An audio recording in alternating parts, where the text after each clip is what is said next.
aconteceu isso? Não? Já orou por alguma coisa? Eu já orei por alguma coisa pedindo para Deus a resposta, não me deu. E aí, de repente, com o passar do tempo, ficou negativo aquilo lá. Eu falei, que derrota. Pode ser um trem desse. E aí, eu fiquei pensando. Aí eu falei, e o que o senhor fala na Bíblia para mim? O que ele revela na Bíblia para mim? E eu me deparei essa semana com esse texto, eu gostaria de dividir com vocês, Lucas 6.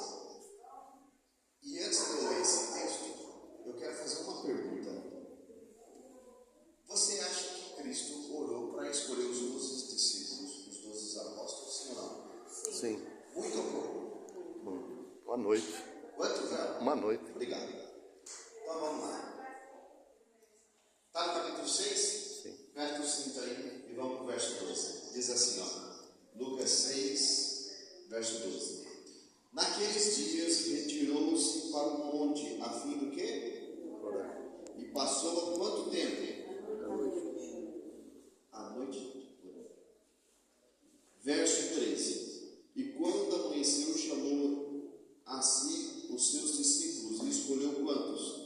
12. Dentre eles os quais deu também o nome de apóstolos. Agora vai lá para Mateus capítulo 26. Mateus capítulo 26.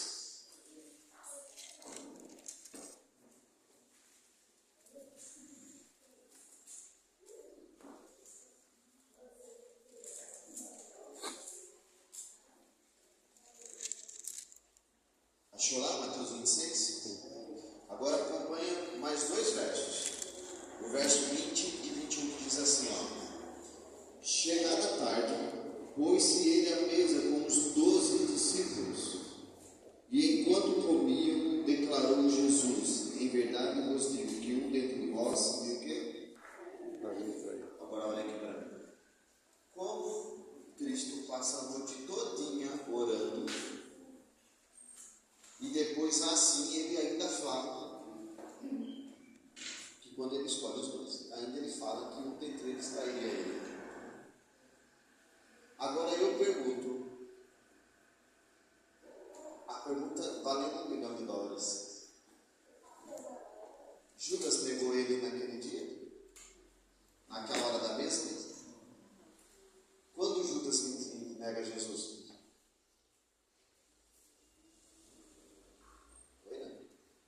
Vai falar.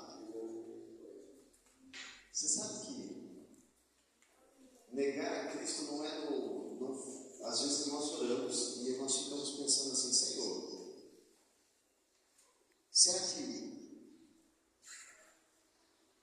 a resposta demora para vir? Será que a resposta quando ela não vem, não é dos céus? Será que eu estou aprendendo com alguma coisa com isso? Que lição que eu estou tirando para isso? Quando Jesus, na hora da ceia, ele fala para os discípulos que um dentre eles trairia, eu fiquei me perguntando, mas Judas não foi oração? Oxi. Eu fiquei pensando, eu falei, rapaz, mas Jesus orou, e não foi pouco. E ele orou ainda para que ele também pregasse. E eu fiquei pensando, e mesmo assim alguém acontece uma derrota dessa, né? Ainda no capítulo 26, eu quero que você dê uma olhadinha no verso 34. Ó. Achou aí? Em Mateus 26? Verso 33, perdão. Mateus 26. Disse-lhe Pedro, ainda que venhas a ser um tropeço para todos, nunca serás para... E o ego é demais aqui, né, cara? A autoconfiança, ela quebra a pessoa, sabia? É difícil você falar que você não pode errar. Por mais que você é instrumento de oração, mas você pode errar. E aí o texto continua ainda dizendo, ó, verso 34. Replicou-lhe Jesus, em verdade te digo que nesta mesma noite, antes que o galo cante, tu me negarás 3 vezes. Agora, esse é um texto que eu acho incrível. Olha o verso 35 agora, do capítulo 26. Disse-lhe Pedro, ainda que me seja necessário morrer contigo, de nenhum modo te negarei. E todos os discípulos disseram? Mesmo. Inclusive Judas, aquele que foi a oração de Jesus. Agora eu vou fazer uma reflexão breve aqui. É fácil murmurar? Infelizmente. Infelizmente, né? É muito fácil murmurar. Ainda mais, né, Márcio, quando a gente não consegue um brinquedo novo. Ontem eu estava num pequeno grupo com criança, eu pedi para eu ir para casa, que eu ia buscar o Matheus. Eu falei, vou levar o Matheus. Aí a Michelle pode levar. Eu falei, o máximo que pode acontecer é trazer 2 de volta. Não tinha muita criança, né? Eu falei, o máximo que pode acontecer é isso. E aí, ontem quando eu fui buscar o Matheus, o Thiago estava lá, e eu falei assim, Thiagão, tu vai orando aí, viu, irmão? Não, pastor, pode levar, profeta. Eu falei, olha, aí eu fiz essa mesma coisa. Eu falei, olha, o máximo que pode acontecer, eu posso trazer 2 crianças de volta, o Matheus e o Nail. Aí você, em nome de Jesus, está repreendido. Eu falei, não, seja lá treinando. Quando você pegar a palha, eu falei que não te ouça a tua oração. Eu falei, rapaz, eu vou pregar sobre isso. E por que eu estou dizendo isso, irmão? Você já brigou pelo Evangelho? Já brigou? Já. Você já perdeu algum amigo pelo Evangelho? Provavelmente. Agora eu vou fazer uma dinâmica. Quem já perdeu um amigo pelo Evangelho, levanta a mão. Quem perdeu muitos, levanta as 2 mãos. Eu perdi muitos. Eu acho que eu não consigo contar quantos eu perdi. Fala a verdade que não sobrou nada do que eu tinha. Sobrou conhecidos. E eu briguei muito pelo Evangelho. Mas a história que eu quero frisar hoje não é a questão da oração de Cristo pelos discípulos, mas o que acontece posteriormente depois disso. Você lembra que quando Judas entrega a Cristo, e quando você vai para o capítulo 26 ainda, se você pegar do verso 47 até o verso 50 ali, acontece a cena de quando Judas beija Cristo certo, e esse era o Senhor. E o que me dói é o momento quando Cristo olha para Judas e fala, amigo, para que tu vieste? Está lá no verso 50. E às vezes você não é bem recebido na casa que você vai. Ou às vezes você também não é bem recebida com a mensagem que você prega. Mas só que quando você vai para Marcos capítulo 16, e quando você lê o verso 15, a minha função ali é pregar. A conversão está minha. Entende? Então algumas coisas na nossa vida acontecem, não é porque a oração não foi respondida. Não é porque Deus não está olhando. Não é porque Deus não está guardando. Deus está olhando. E quando você vai para Êxodo no capítulo 3, e você pega ali o verso 7 em diante, Deus fala claramente para Moisés, assim, rapaz, eu desci porque eu vi o sofrimento do povo. E acreditou. Agora a pergunta é, nós brigamos pelo Evangelho, certo? Mas você está disposto a morrer por ele? Então vamos para a história. Vamos lá em Lucas agora?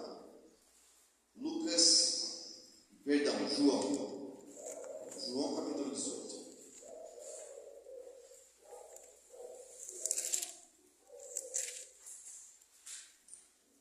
João capítulo 18.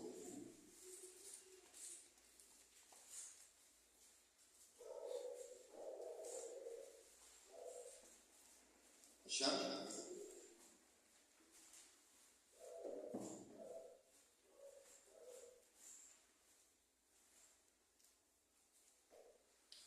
Verso 1 diz assim: tendo Jesus dito estas palavras, saiu juntamente com seus discípulos para o outro lado do ribeiro Cedron, onde havia um jardim.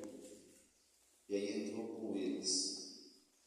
E Judas, o traidor, também conhecia aquele lugar, porque Jesus ali estivera quantas vezes, irmãos?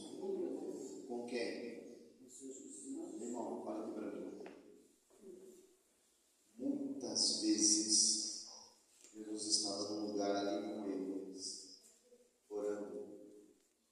conversando, falando das dificuldades que viriam.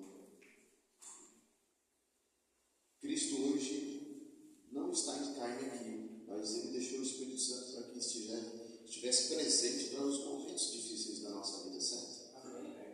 E quantos momentos difíceis nós temos passado?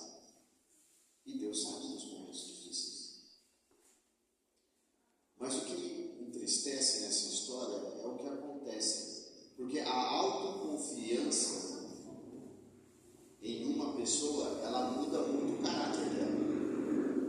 E eu quero focar agora não em Judas, mas o que vai acontecer agora. O texto fala assim no verso 3, olha lá.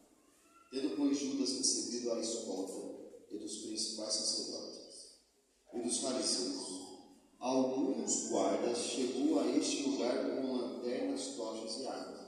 Quem passou o bizu aqui, pessoal? Judas. Ele conheceu o lugar. Eu imagino Jesus com os 12, várias ocasiões ali, reunindo eles, conversando, orando e falando um pouco sobre a vida. Eu não vou perguntar para tu, mas você reflita aí como achar interessante. Essa semana aqui, você parou algum momento dos seus afazeres e você se retirou e falou assim: eu vou orar. Eu vou buscar Deus. Em algum momento você fez isso?